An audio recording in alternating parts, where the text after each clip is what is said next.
Good morning, everyone. This is English Connect, connecting the disconnected English 10 classrooms. I am Ma'am Canare for your learning journey for today. How are you today? For this video, we will be talking about formulating a statement of opinion or assertion. This is Quarter 2, Module 4.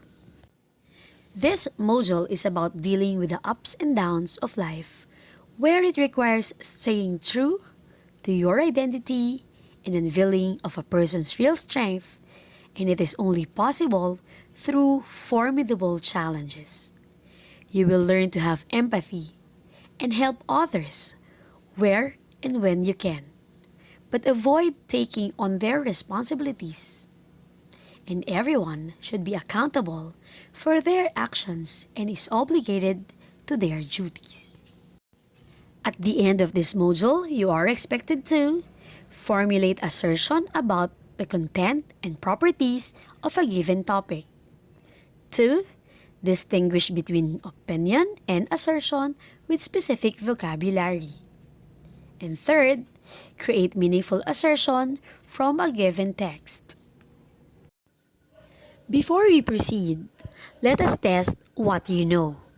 Please answer what I know, items 1 to 15 on your module. Use your answer sheet. Directions: read each question carefully and write the letter of your answer. You will be given 10 minutes to do that, and after 10 minutes, we are going to check it. Okay, 10 minutes is up. Try to check your own and refer to the correct answers on the last part of your module. Who got a perfect score? For those who didn't, don't you worry because we are going to discuss it. Class, the ability to distinguish between fact and opinion will help you develop your critical and analytical skills in both your reading and your listening. Remember that expressing an opinion and an assertion are needed in daily lives. We use this to express what we think and feel without the intention of hurting others' feelings. Expressing this too is different from arguing and aggressiveness. This lesson will help you formulate statements of opinion and assertion.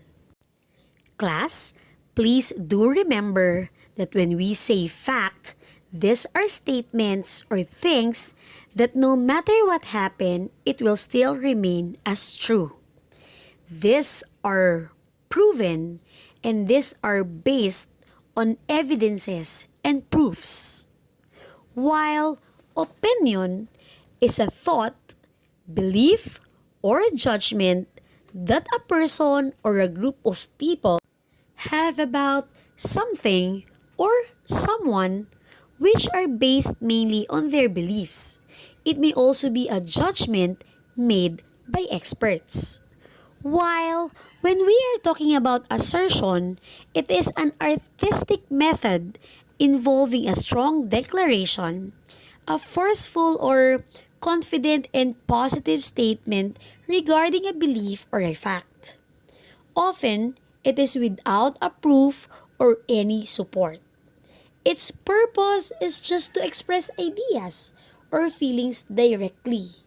Again, these are as if based on facts, based on something, but in reality, these are just statements or ideas without any basis. The similarities of opinion and assertion is that both expresses ideas about someone or something. And their difference is that opinion is an interpretation, a finding, or an assessment whether it is asked or heard, while assertion is expressing an idea as if it is true but without proof or support. Do you get it? The common type of opinion is what we call the personal opinion. This personal opinion is about the individual point of view or ideas towards someone or something, and it is one's stand on a certain issue or topic. Personal because it comes from you, it comes from the one talking. It's personal, it's your own point of view. So here are simple introduction in expressing your personal opinion. When you say, I believe that, I think, in my opinion, the way I see it, these are the introduction that you can use when you are to express your own point of view or your own personal opinion. Meanwhile, speaking of assertion, all the four types of assertion are very useful in conversation. Let's try to understand them one by one. The first type is the basic assertion. It is a simple and straightforward statement for expressing feelings, opinions, and beliefs. Example, I wish I could have expressed this idea earlier because now someone else has taken the credit. Another example, excuse me, first I want to finish my work, then I shall go with you. As you can see, it is a simple idea, yet straightforward. The statement is simple, yet straightforward.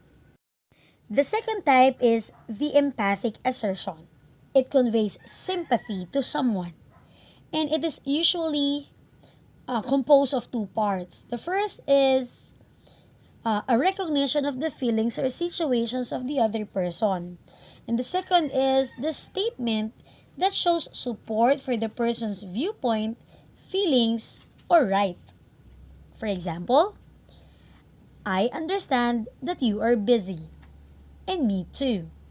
But it is difficult for me to finish this project on my own. So, I want you to help me complete this project.